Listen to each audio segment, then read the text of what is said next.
Hey guys, before we start this episode, I wanted to talk to you about Type 1 Lifting. So, Type 1 Lifting is a clothing line that proceeds of the shirts and tanks and everything else goes to the Children's Diabetes Foundation. So, this all came about with me and seeing a 5-year-old girl in the emergency department that had new onset of diabetes. So, just take a look at the website. It's www.type1lifting.com. So just check it out. If you don't buy anything, that's perfectly fine. I would just like for you just to take a look and just see what we have. So, like I said before, www.type1lifting.com. And guys, I hope you enjoy the show.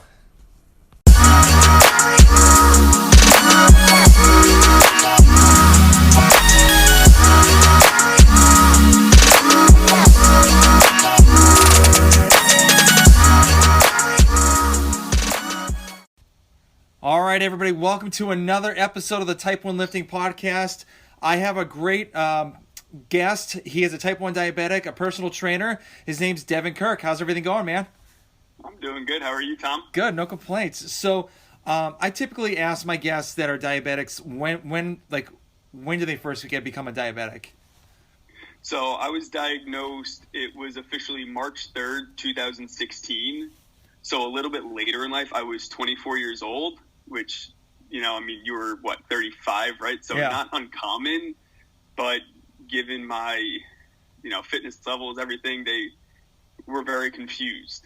A few weeks prior, I started losing weight. I think at my lowest, I probably lost about 25 or 30 pounds in 2.5, 3 weeks. I was drinking about 2 to 3 gallons of water a day. Damn. Going to the bathroom and all, every single sign. Finally, I was like, I need to make a doctor's appointment. I made a doctor's appointment for that day. I went in.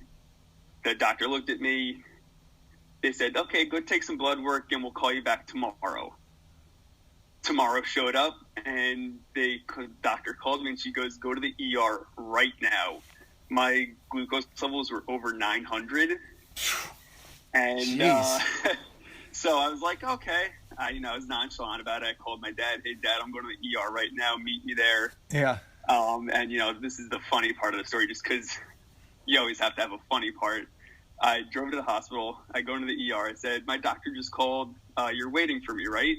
They go, we have nothing on you. I'm like, huh? So I called my doctor. I said, which hospital again? I drove to the wrong hospital. So I then drove to the right hospital. I was in the waiting room for a few minutes. They finally called me in. They checked my blood sugar on a regular meter, and it just showed up critically high. And they go to a room right now. Wow. And I went into a room. They pumped me with a bunch of insulin. I spent one night in the hospital, talked to the diabetes educator and my endocrinologist, and they let me out the next day. So they were very confused of 24 years old, too old for type 1, but my lifestyle did not say type 2. Yeah. So they were very borderline, but sure enough, they came back type 1, and 4.5 years later, here I am. Yeah. So I've never been in an ICU, admitted to an ICU because of diabetes. Like the highest number I had was 390, and they were like, "Are you okay?" And I'm like, "Yeah, I'm perfectly fine." I was actually my pre-employment screening to the hospital I was working at, and I was like, "Yeah, I'm fine. Don't worry about it." She's like, "Well, just talk to an endocrinologist, or just let me know what your fasting glucose was." And I mean, those two numbers I'll never forget. But it's so interesting that a lot of other people go to like the ICU or they just don't. So yeah, I mean, it was kind of a blessing that I did say when I need to go to the doctor now when I did, because who knows, a few more days and I might not be where I am today. As bad as that sounds, but with glucose levels over 900 for weeks, I think my A1C was 12.1. Wow. Which, I think I looked up and it's an average blood glucose of 299. So I was like, wow, I guess I'm a lucky one. Every type 1 I tell that I was over 900, they're just in shock. Kind of your reaction too. So and that was it. And I think that I was in on a Thursday. I went to work on a Friday. I was back in the gym on Saturday. And from literally day 2, I guess you can say that it never stopped me. Yeah. Well, that's cool. So that's been my outlook ever since. yeah. So like when you got diagnosed, what was your initial thought of becoming a diabetic? It could be worse. And that was kind of the initial reaction was it's manageable. And even being in fitness for most of my life, I really never had any interactions with people with diabetes. So this was all new to me.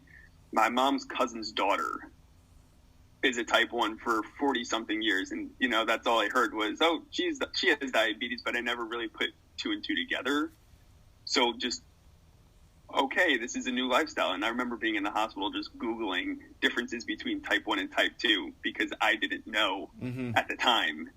And sure enough, it was just type 1, and I kind of made it my lifestyle then.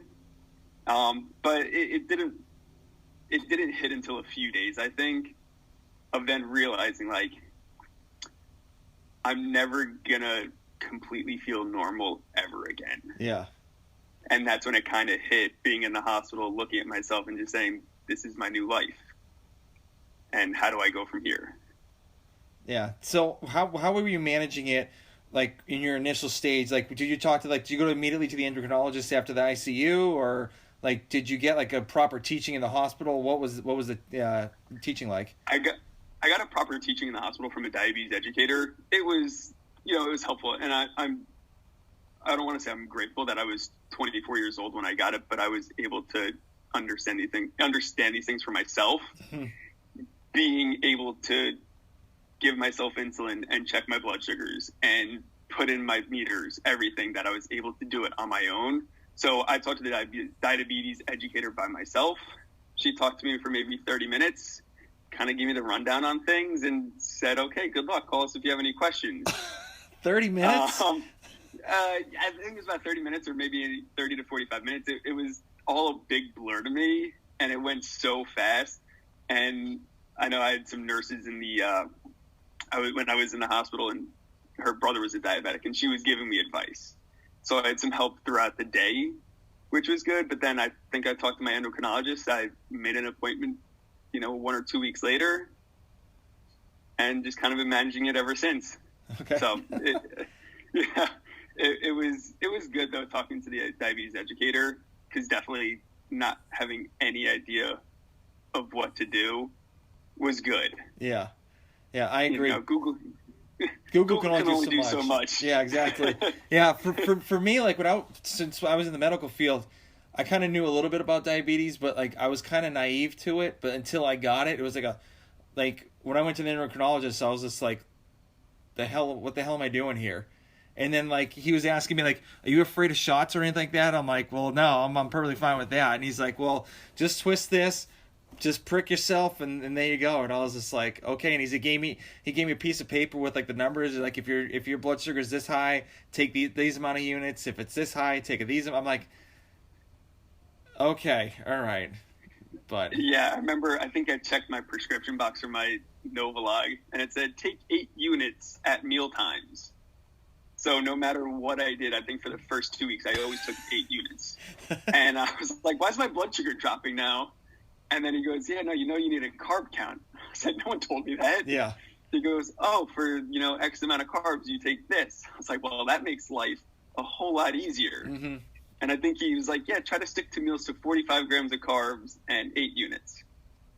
Okay. And it was completely off. So, as the weeks and months went by, it became a lot easier, and you learn a lot more. And I think I saw the endocrinologist maybe 3 times that year, and each time learning more stuff, and my parents learning more. So that was a big benefit as well. Yeah. So it's to your parents. So what were their initial thoughts with you getting diabetes, and how did they handle that situation? They handled it, I'll say, well. It was never a panic. My dad is a retired police officer, so having him being medical field, he was also on the ambulance corps. Mm-hmm. So having him being there and him always being the calm one, I'll say, he was very calm, cool, and collected about it. And we have a very positive outlook where, it's manageable. It's not life-threatening, yeah, in a sense. I mean, it is, but not to the extent of, other worse things. So they were positive about it. It's tough, especially hearing one of your kids just got diabetes. So it's tough for them, but they've been a big help. They're always there. Oh, do you have enough food? Or if we're going out, do you need something? Do you need food? Do you need an apple juice? Something. So they're always there helping me and supporting me. Very cool. Very cool. Yeah. So when you started, like, later on, you started, like, with learning more and more about diabetes. So when did you start getting into the social media and started following, like, diabetics? And did you ask questions at all about diabetes at all, or just kind of looked at the posts? So actually, the gym I was going to at the time, one of the trainers was a type 1. So the day after I got to the hospital, he was actually the first person I saw when I walked in. And I remember saying, I said, guess what? I'm like you now. And he was confused. I said, I just diagnosed with diabetes. And he's like mind blown also. So that trainer was a big help at the time. And, I think he was diagnosed for 30 something years or 20 something years. So a long time. Yeah. So he had a lot of knowledge, and being of similar backgrounds of being into fitness and lifting and everything, he was really helpful. But I think I started following some social media pages probably the day I was in the hospital. I'm sitting there bored on my phone. TV was horrible. People screaming all night and yelling. So I was up all night, and I was just Googling and Instagramming things. So yeah, probably that night I started following some Instagram pages. And then, just as time progressed on and learning a little bit more with experience. Yeah. It's amazing, like, how when I first got diagnosed, I started following some, like, diabetic pages or people, and I would throw them questions because I didn't know what to do next, or, like, if something happened. So I was like, all right, I need to talk to this person. Maybe they'll have have an idea of what happens. And, like, everyone that I've talked to about diabetes has been, like, a huge help to me when I first became a diabetic. I mean, even still, like, I always talk about my I just got a Dexcom, and I was like, all right, where the hell do I put this? The back of my arm, my belly, or my ass? And so they're like, do your ass. I'm telling you, it's good. It's okay. Don't do your arm or your belly. It's going to slip off. And I'm like, all right, I'll try that. I mean, it works, so I'm happy. Yeah. I feel like the diabetic community is just always so helpful. And being, 4.5 years in, every person that I've talked to that has diabetes is just super friendly and super helpful. I feel like, there's no better community in a way, because we all know what we're going through. So that's the cool thing about it. You could say you know each other's struggles, and you might be happy on the outside, but you don't know what you're dealing with on the inside. So let's be happy and be helpful. And that's the best way to get through it. And you can get through it together. Yeah. I think that, like, for some of them, like, I don't name names, but, like, for some of them, I think it's just, like, it's all about, it's them. It's like diabetes is them, like, they type in type 1 diabetic on their arm or, like, their wrist or something like that. I mean, I was thinking about doing that just for, like, a medical bracelet type of deal, but I mean, I didn't do it because I'm 40 now, and I don't think anybody, when they become 40, should be getting new tattoos at all. So that's just my opinion. Don't be saying that. You should always be getting new tattoos. Well, I don't have any, so. But I mean, listeners out there, I have 8 tattoos, so Yeah. But I think it's just they just try too hard a little bit. Well, like, I don't know. What are your thoughts on that? I think because I do have tattoos myself, and I actually not about tattoos or anything like that, but just in general. But, it can go either way. You don't want to let diabetes define you. And when you say a specific name, you don't want the first thing to come out just being diabetes. Yeah. I think, you want the first thing to say, Tom, helpful, friendly, in shape, really great power clean. Mm-hmm. Not what's your first initial thought of Tom, it's diabetes. So you want to let it just kind of subtly be there and know that you're always there to help. But on top of that, just always being helpful. Mm-hmm. Yeah, awesome. and friendly. Yeah. I mean, when I met you was maybe because you bought one of my I think either you or is it girlfriend or fiance or my girlfriend. She bought a shirt and a pair of sweatpants for you for Christmas, and that's how I met you. And we've been like hitting each other up like all the time, just Yeah, asking I questions. think that was what, almost 2 years ago now. Yeah. So I think I might have even been following you prior to that, but she was the one, and I have to give my girlfriend a shout out. She's been super helpful through all this also. Yeah. And super supportive. So she didn't pay me to say that too, by the way. But yeah, it's Yeah. So one thing led to another, and here we are. Yeah. So when you how long you been dating your girlfriend right now? I've been with her for 2.5 years. So when you started dating her, it's like, how did the conversation of you being a diabetic, and how did she react, and what was it like in the first beginning stages? She just had a lot of questions because she never had really experience with it either. And it was, hey, I shouldn't be eating a lot of this, and I shouldn't be eating a lot of that. But if I do eat this, I need to count how many carbs I'm having and dial this pen and stab myself. And she was pretty mind blown about it, and she was fascinated. She has a culinary background, so she enjoys cooking and baking, which is also very dangerous because she's really good at it. So I didn't want to, say, hey, I can't eat that. It was just a little bit of an adjustment, saying, okay, need to cut back a little bit on this, and my blood sugar's been bad, my blood sugar's been good, this affects my blood sugar. And yeah, she became very fascinated. Yeah. And she still helps me today. I just got an Omnipod. Okay. So she's like, I want to fill it up. I want to stick it on. Can I press the button to let it go? And she's fascinated with it. Yeah. She's always willing to help. Yeah. I actually think, because I got the glucagon pen in case of passing out, I think she was actually the first person to actually read the instructions on it. And she goes, well, if you pass out, someone needs to know how to do it. You just can't do it on the fly. Yeah. And so, that's kind of the initiative that she took. Yeah. And I just got the new one that goes up your nose. So she's a little upset that she couldn't stab me. Yeah. It's a nasal spray. So instead of an injection, it's just like a quick shot up the nose, and it pops you up, apparently. So is it a quicker absorption rate, or what's the...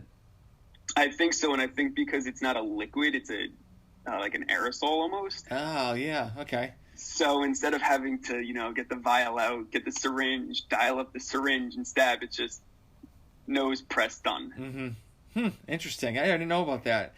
So so with your girlfriend, when you told her, was she always fascinated in trying to like stab you with the pen or whatnot and like inject the insulin in you? Oh yeah, she's done it a few times just because she's also interested about that and wants to help just in case I'm sleeping and I have high blood sugar and she stabs me. There've been multiple times, more times than I can count, that my Dexcom has gone off in the middle of the night for low blood sugar, and she's come out to the kitchen and got me an apple juice and waking me up and says, drink this, come on, let's go, don't pass out on me right now. So yeah, that's awesome. Yeah, my wife, the only time that she actually injects insulin in me is if I'm driving, if we're going on a road trip and something happens where like I literally just like, I tell him like, hey, just turn the knob to like 3 or whatever number, and I lift my shoulder up like on my right arm, and I'm like, just go for it, and then she just like injects it in, and that's it. She's like, can I stab you on this one? I was like, sure, go for it, whatever.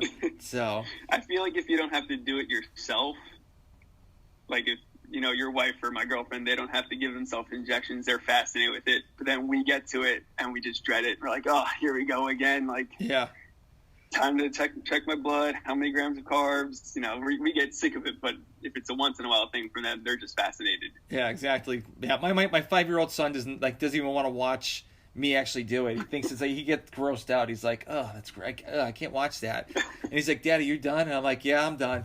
So it takes 5 seconds. Don't worry. It's over. Yeah. I mean, I with my kids, I am kind of worried if they become diabetics too. But I've heard, like, my wife was reading the stats, and it was like a very, very slim chance knock on wood, like they may get it. So yeah, exactly. So because after I got it at like 34, a month before my 35th birthday, they said it's like a lot, like it's less likely for them to get it. So So that's definitely, you can say a positive. Yeah. I think that's I'll say one of my biggest fears is having, for the day I do have kids, is having one of them get it, and especially at a young age. Mm-hmm. Getting it at 24, I was able to live my childhood and go to college without having to worry. So I think seeing 2-year-olds and 3-year-olds with diabetes, it's tough to see. Yeah. Mm-hmm. I agree. So I think that, you can almost, you have to be fearful for them also then. Mm-hmm.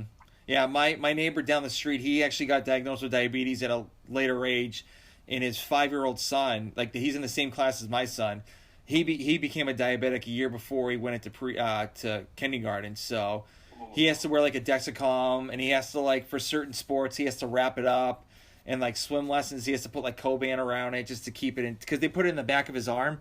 So because most of these kids they're so skinny, there's no fat or anything to put it in, so they're I guess the back of the arm has to go. So and then they're clumsy and they forget about it and they knock it off. Mm-hmm. Yeah, and my son's oh, Knox has got diabetes, and I was yeah, I know he does. And so his monitor was going off all the time, all day, and I'm yeah, that's what mine does too, once in a while.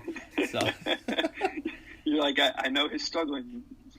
He knows mine. Yeah. Have you ever gotten burnout from diabetes at all, or? I don't think so. Yeah. There have been days where it's been tough, for sure, especially probably the last 7 months, due to COVID and being, shut down. Mm-hmm. But I don't think I've ever gotten a burnout, just because it still has only been 4.5 years, which I'll be 29 next month. It's not that long of my time alive. So I don't think it's really burnt me out just yet. Ask me that question in 5 more years and I'll probably say yes. So I don't think, I've never really just stopped caring, because I am very self-conscious of my numbers. I get mad at myself if I have high blood sugar. I know I shouldn't, but if my Dexcom's going off and it's staying high consistently, I just get mad at myself. I mean, I guess you consider that burnout, but I've never just stopped. Mm-hmm. Because I know the long-lasting effects of high blood sugar. Yeah, no bueno. So, yeah, no. So I do want to talk to you about personal training. So when did you start? When did you actually become a personal trainer? So also, the ironic part of this is I became a personal trainer on, I think it was February 24th, 2016, 10 days before I was in the hospital. So I took my PT test with all of my symptoms, and I still passed. Wow. So I remember, taking the test and not being able to see the computer screen, and asking the guy, hey, can I wear my glasses? Because I need glasses for night driving. He's like, yeah, sure. And I needed it for 2 feet away, when normally I wouldn't. So I became a personal trainer. I got certified end of February, went in the hospital, and then I didn't really apply to any jobs for a little while, just because I, had a lifestyle change. Yep. And I said I need to figure this out before I pursue a new career in something that I am not used to. So I took the test, passed. I had my first interview with actually my current job in June of 2016. So it was about 2-3 months after getting out of the hospital, and I started there in October 2016, and I've been with them ever since. Nice. With the same company. Very cool. Very cool. So I was into fitness pretty much my entire life. I played sports throughout elementary school, middle school, high school. I was a 4-year athlete in college. I was on the club rowing team. So, don't knock club teams. Oh, no. We work harder. We work harder than any team at that school. We were self-funded, so we were working after practice, trying to raise money for us. We had, 11 workouts a week. It was, hardest sport I've ever done. Yeah. So, but I did that, and then I have a degree in communications, so I got into marketing, and I realized that I hated sitting at a desk. And it was a mutual. They let me go. I left. And one of my mom's friends was the head of group fitness at the gym I was going to, and she said, "Devin, you'd be a great personal trainer." And then I kind of gave it some thought, and I was back up at my college for an alumni rowing event, and one of my assistant coaches, asked me, he's like, "Devin, you'd be a good personal trainer." I was like, "You're the second person to say that to me. I guess I'll take a look into this." A few months later, passed the test, and that was it. Nice. So having a sports and athletic background definitely helped, and then been doing it ever since. Yeah. So what kind of type of like exercises do you like do? You like doing the functional fitness, like the bro splits, or like what's your favorite methods of training? I'm all over the place, to be honest with you. One week, hey, let's get huge and shredded. I want to be big and do a bro split. Mm-hmm. And then the next week, I want to do performance training, kind of get into a little bit more CrossFit, some more, endurance, intensity type stuff. Then I'm back to the bro split, and I'm like, no, I'm going to start doing power cleans this week. So, my training for the past few months has been kind of all over the place, just because gyms were shut down from March until September. So it was kind of thrown all over the place. Probably next few months, I'll really fine tune my training and probably go a little more of the hybrid route, to where it's still performance based, but still want to look good. Yeah. I'm not training for anything in particular right now. There's no sports. There's, no events coming up. So I don't really have anything to train for. Yeah. Just trying to look good for the beach, right? Exactly. That's the reason we all started working out in the first place. Yeah, exactly. So when COVID hit and, your gym got closed down, so how did you manage to kind of like stay afloat, or like do your personal training like online, or what were the methods you were trying to, keep afloat throughout this whole issue? So I did a lot of Zoom workouts, just like we're doing right now on Zoom. It was basically this, and it was tough with people who didn't have any weights. And you realize that you can do a lot more workouts with just body weight than you think. So on top of, just doing squats, push-ups, a little bit more endurance and cardio type stuff, running in place, jumping jacks, basic stuff, I started doing a lot more mobility with myself and clients. And I've noticed a huge difference in that, in not only my clients' performance, but myself. Mm-hmm. So I'm definitely incorporating that a lot more into it. I don't want to say I was mobile during my college years, but definitely more flexible then because we focused on it for rowing. But then the past 4 years, it kind of, I don't need it anymore. And I started focusing more on that, and that's been a big help. I went outside a few times with some clients down into the track. Simple stuff over that. You can beat them up for an hour and still get results, and they feel better, and it's just getting outside and not being cooped up. And then some gyms started opening up in June, and that's been a big help, but still staying remote, staying safe. And then my gym opened back up in September, and I just started work 2 weeks ago. Okay. All right. So it's still a new transition for me. Yeah. So do you want your clients back, or are they kind of like waiting a little bit, or? A lot of them are waiting, just because where I am in New Jersey, it was badly hit. Yeah. So there are still rising cases right now, and a lot of them are thinking the gym's not the place to be right now. Mm-hmm. It's not essential for me. My client's saying that it's pretty essential for me, So a lot of them are still waiting to go back, hopefully in the next few months. But I do have to give my gym credit. We are doing a very good job of cleaning. It's wiping things down before and after a client uses them. We take a few hours throughout the day just to deep clean everything. And I'll say most members are pretty good as well with cleaning stuff off. Yeah. So far, so good. Yeah. I just think it's amazing when like some people, when I go to the gym, like, people just walk away from the bar and not even clean it. You're like, dude, come on. Like, really? Yeah. Like, yeah. I don't care if you have COVID or not. It's just the purpose of just the whole thing. So.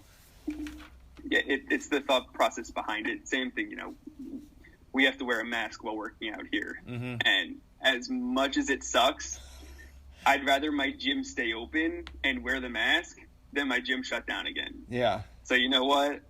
I'm working in it for about, 5-6 hours a day, and I can wear it for 6 hours. You can wear it for an hour. Mm-hmm. Take a longer sip of water and catch your breath. Just don't take it off any longer than that, please. So yeah, it is tough, but I do want the gym to stay open. Yeah, no, I hear you. Like, it's crazy because my gym opened up, I believe, in the beginning of August, I think, or mid-August, and like the clients like don't have to wear masks. It's just the employees that wear masks. So and then you'll have a couple people like that are working out like wearing masks, which is perfectly fine for them. It's just like it's. I mean, knock on wood again. We haven't had any issues or any like COVID outbreaks. So down in Georgia, I don't think there's been any at my gym, and I did wait a little bit, especially having autoimmune disease. We don't know how it's going to really affect us. Yeah. As good of shape as we are in, I said, you know what, I'm going to give it a little over a month, and if there's no outbreaks, I'll go back. So, kind of played it safe, and thankfully there have been no outbreaks, and get our temperature checked at the door, and all that fun stuff. Yeah. So are you still doing the Zoom classes with your clients at all, or what's that like? A few who aren't comfortable going back yet. Still keeping the same routine from summer, and still working a lot of mobility, especially a lot of the people who are on Zoom are, I'll say, of the little older category who just need to move and just do a lot more, hip mobility and upper back, because they've been sitting at desks for way too long and their bodies are just beat up. So something like that is actually, phenomenal. Yeah. And I've had some clients come to my gym and say, you know what, I still want to do at least one mobility session a week. Normally they'd be doing, twice a week, split, and then they add a third day of just mobility on top. And I love seeing something like that, just because I know that then they take their well-being that much more serious. Mm-hmm. Because if you want to purposely do mobility, you care about how you're moving and how you're feeling. Mm-hmm. Yeah. So in your mind, what do you think makes a personal trainer a great personal trainer? Ooh, you can have all the knowledge in the world, but I think if you're not friendly and if you're not fun to be with, then it's tough to be with you for an hour. I think I actually said that in my initial interview.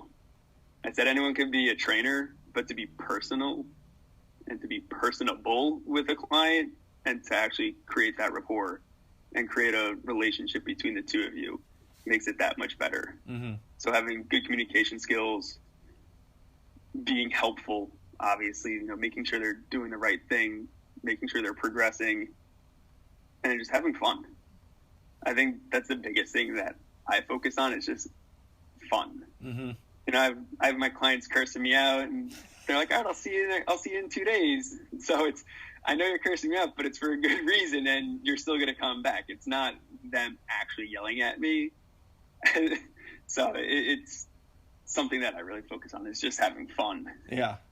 Because what other profession do we get to wear sweatpants and T-shirts all day and work out and do what we love? Yeah, shit, I was wearing shorts all day, middle of winter. I didn't even care. I was like, whatever. Because and I was like, I went to back working in the office, and I'm like, oh, God, I wish I had shorts right now. But, yeah. Working at a marketing agency for 7 months in jeans, a button down. This is so uncomfortable. Yeah. And now it's joggers and a t-shirt, or shorts and a t-shirt. Yep. Yeah. So at your gym, they have an hour sessions, or do they just or are they half hour go and they just add it into an hour? We offer a variety. Actually, we bumped ours down to 50 minutes. We do offer 30 minutes, but we bumped it down from 60 minutes to 50 minutes to allow for 10 minutes of extra cleaning at the end of our session. Mm-hmm. But normally it would be 30 or 60 minutes. Okay. Right now, 50 just so we can clean a little bit more, which is good precautions. Yeah. So do you have like a set schedule for each client for the day? Like, do you write a program out for the day, or is it kind of like, all right, I know for today we have to work on like his shoulders, so like we'll do a shoulder workout or like what's your typical like day operations with like each client? Depending on the client, and also depending on how many times they're seeing me and their needs. So, working in a big corporate gym, I train anyone from 8 years old to late 60s. Mm-hmm. And it's, okay, well, I'm training an 8-year-old. What do I do with an 8-year-old? What I do with the 8-year-old is not what I'm going to do for the 65-year-old. So really just planning out the day of, okay, this person needs, more mobility in their upper back because they sit at a desk. Yep. Or I know this person is skiing all winter. They really want to work their leg strength so they can ski for 8 hours in a row. So just knowing my clients, and a lot of my clients I have been working with for 2 or 3 years. Mm-hmm. So by this point, I'm pretty, keen on what they need, which is good. And then new people coming in, it's just a matter of, okay, well, what do you want to get out of it? Yeah. And what do you want from me? Yeah. So, and then just asking questions along the line of, okay, do you sit at a desk? Do you stand? What do you do for a living? What hurts? mm-hmm. And then working off of that. Very cool. So what's your initial like assessment with each client that you have? So because of my gym's, I guess, protocol, we have a sit down. So the first session is essentially a discovery. So the first question I always ask a person is, tell me about yourself. And they usually laugh and they're very confused about it. And I ask that because usually the first thing that they tell me is the most important thing to them. So if I say, tell me about yourself, and they say, I have 6 kids. Okay, you're going to be probably tired and your back hurts from your kids all day. Yeah. Or if tell me about yourself, it's I sit at a computer all day. Okay, so your posture is probably horrible and we really need to work on your thoracic spine. Mm-hmm. So we do that. I go over basic questions, anywhere from nutrition, what they eat, how much water they drink, any injuries, health conditions. Then I go through a mobility screening, squat, a lunge, push-up, plank, a step, usually some sort of row, just seeing how their body moves, if there's anything I need to do. Mm-hmm. And then from that, I'll set up a follow-up session that it's the actual workout and show a lot of good things of, okay, this is the benefit you're going to get from working with me. I took the time, I don't want to sound, cocky, but I took 2 hours of my time to work with you essentially for free. Mm-hmm. To give you a benefit, but it's to show them the benefit of exercising because I know what you can get out of it and how it will benefit you. And most people appreciate that. Yeah, no, I totally agree. Yeah, I was the same way too. So, so do you also do like group class? You said you also do group classes, right? I sometimes do. At one point I was training the swim team for my gym. It was bunch of 12, 13, 14-year-olds. So it was probably a group of about 8 to 10 of them. Mm-hmm. That was a lot of fun. I've trained some groups, not so much anymore because I've been there for a little bit longer. I can kind of fine tune my clientele and say, I want to work with a specific group. Yeah. Which is nice, being able to actually say, no, I only want to work with this group and turn away some groups, but not so much groups anymore. I really, as much as I like groups, finding the one-on-one or even partner training to where you can give them your full attention and full cues, because as you probably know, working with 8 kids, it's very difficult to keep your eyes on all 8 kids. Oh yeah. I'd rather make sure, a one-on-one or 2 with me, that I can see what they're doing at a time and make sure that I can give them the proper cues, especially if they are younger, making sure that they're staying healthy and getting a benefit from my programs. Very cool. Very cool. So have you done like online programming at all for people, or are you looking into doing that, or? I haven't really done online programming, just friends asking me, hey, what's a good workout or what should I do? And I just send them something that I've done in the past. I usually write down most of my workouts. I say, yeah, just do this. It destroyed my back for 2 days afterwards. Yeah. But online programming is something would definitely be in my interest. I'm always looking to expand. I don't want to stay stagnant at my job and just saying, you know what, yeah, I'm just going to stay at a personal trainer. It's what can I do with my skill set and my knowledge to help advance myself and other people. Yeah. Yeah, it's always in the works. Yeah. So do you like read anything or like listen to other podcasts about fitness or, like what do you do just to keep like in the know of like, all the new things that come out for exercising? I'd be lying if I said I read a lot. I really don't, and that's something that I've been focusing on and want to focus on. Something that I had been looking through, though, is Supple Leopard. So All Mobility, which is... Yep, I have that book. It's a good one. Amazing. It's right on my backside counter right there. So some like stuff like that I read. I think, I'm partway through, 25 Hours a Day by Nick Bare. Okay. Crazy endurance athlete and, all around cool dude. So something like that I've been reading. But I haven't really been, on top of reading more. A few Instagram people here and there and just kind of broadening my horizon of, this guy's doing more mobility. Let's see what he's doing. And then, he follows this guy or shared this guy. Let me take a look into him. Yeah. So really no formal reading. Yeah. It's one of my downsides. It's all good. Like I love reading, but it's so hard just for me because I'm so busy that like it's so hard for me to even sit down and read. So that's why I like listen to podcasts or do like watch a quick YouTube video or something like that just to kind of see what like other people are doing or other tricks like because I always learn one little thing that I didn't know before on a YouTube video. So yeah, I listen to a few podcasts. I would listen to it on my commute to work. Yeah, but because I didn't go to work for 7 months, I really cut back on the podcast listening. But since I've started again, I've picked up back to Marcus Philly. Yep. Who's a former CrossFit athlete. Yep. And same thing. I kind of like his style of working out where it's functional bodybuilding to where you still incorporate power cleans and snatches, only bicep curls. So I listen to his podcast a lot, and his stuff's super helpful. Yeah, and he is different spin. He is yoked, absolutely yoked. Oh my god, insane! I hope he doesn't get a paper cut because he might bleed out. I know, no kidding. I'm like, God, like I go to my wife. I'm like, babe, I want to look like this, and she's like, yeah, right. There's no way.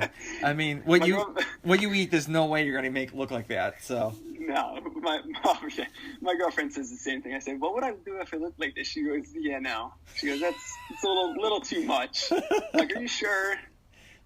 But I mean, the guy's super strict with everything he does, and you have to admire it. That's a lot of consistency and just being good at what you do. Yeah, some of the stuff I'm like, where the hell did you find? Like, where the hell did you think of this? Like, he had he used a regular climbing rope and put a kettlebell in it instead of using making into a bicep curl off of it. I was like, what like where did you think of this? Like it's just the most random stuff, and I'm like, God, it's so useful. I think when you're stuck with limited equipment, you realize that you can do a lot more with a lot less. And he probably figured that out for himself, and it worked. Yeah. So with you, with the whole COVID thing, did you have anything in your house at all, or what was your fitness like? I bought a weighted vest off of Rogue. I think one of the last few it seemed. So I bought that. My girlfriend's dad does have a lot of stuff in his basement. He has dumbbells up to 50s. He's got a treadmill. They bought a TRX. They set up some stuff. So we would go there maybe 2 or 3 times a week. Other than that, I got really bad with working out. I don't want to say I lost motivation, but it was tough to wake up and not say, I'm going to the gym today and looking forward to it. I'm staying in my living room and I'm going to do what again? And it got tough. Yeah. We'd go on walks. I'm not a big cardio person, but I went on a few runs. Like, let's try this whole running thing again. And, I actually kind of enjoyed it. Yeah. Not so much anymore. It's too cold here now. I did a few David Goggins workouts. Okay. He did some Instagram live ones. Those were insane. That guy is also another animal. So I did a few of those. And then I'm fortunate that my gym in my apartment opened up in June.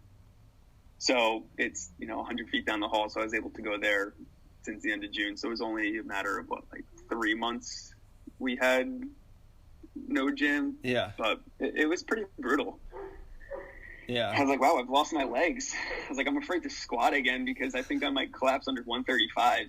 Yeah. I mean, that was a lot of people. I mean, I was grateful that I've been stocking up for years since I've been down here. I have a whole gym in my basement, but the only problem is, now is I have to work out early in the morning and I can't drop weights in my basement while everyone's sleeping. So that's why I have to go to the gym and work out. Yeah. So it's my bar's getting rusty. I need to clean that. But I have all the weights and stuff. But when COVID hit, I was like, oh, I really didn't miss a step. Just I followed the program. I got a pull-up bar, rings. I got a handstand. I'll show you after this. I have everything. And I was just stockpiling just from everyone wanted to get rid of their stuff. And it was just all right, I'll take it. You had the new Mecca in Georgia now. It's, hey, I got a gym in my basement. Who wants to come through? Yeah, I'm I was like, listen, if you guys want to work out, you can come to my basement. My wife's like, no. And I'm like, well, why not? I'm like, they could have COVID. I'm like, okay, maybe we'll see. I'll just check the temperature or something. Hey, are you coughing? No. Okay, you can calm down. I mean, we took a. Okay. No, continue. Oh no, I was just saying I usually bring my 5-year-old son down here to work out too, so we'll do a next station deal. So I'll do a minute of work and he'll just do a minute of work and then he'll go on the rower for a little bit and get on the elliptical or do something. So yeah. Make fun of that then. Yeah. We took a road trip up to my girlfriend's family friend's house up in Massachusetts. Mm-hmm. And he has basically an Olympic training facility on his property. And we were there for, I think, 2 days or 3 days. And I just said, can I spend all day here? It had, everything. And then so I'm not seeing a gym for 2 months. I was in heaven. Yeah. I was like, you can just leave me here and pick me up when you want to leave. Because I'll still be lifting probably. Yeah, crap. I figured you'd be there for a couple weeks. Oh, I was like, if this wasn't a 3-hour drive, I'd be up here every single day. Awesome. So what are your plans for the rest of the week with personal training? Do you have any goals that you want to achieve before the year is over, or? Definitely just help more people. Yeah. The one thing I did say that, the thought process behind COVID was looking at it, who's it affecting? And it's, I hate to say it, but the out of shape people. Yeah. And I'm hoping that more people will take fitness more seriously. Mm-hmm. So really just wanting to get people in the door and saying, no, you need to work on your health because you are the most important person you know. Take care of yourself. You only get one body, so take care of it. Yeah. So I really just want to, emphasize that to more people. Mm-hmm. And thankfully my gym is getting busier. Not like it was, but it's getting busier. So it's just ramping up my business there and helping more people and finding a new clientele. Awesome. Because it's still pretty slow there. Yeah, well, yeah, I mean, I kind of figured, yeah, even my gym that I used to work at, they're I think they're at 60% of we're at 25. We're at 25. Oh, gosh. God bless you, man. God bless you. Yeah. That's crazy. Yeah. So, we're getting close to the end. So, obviously, I know you talked about, you don't really read that much, but do you have, a favorite book that you like to read at all, or, or fitness book, fiction book, or whatever? I think I read it this year was actually David Goggins' You Can't Hurt Me. Okay.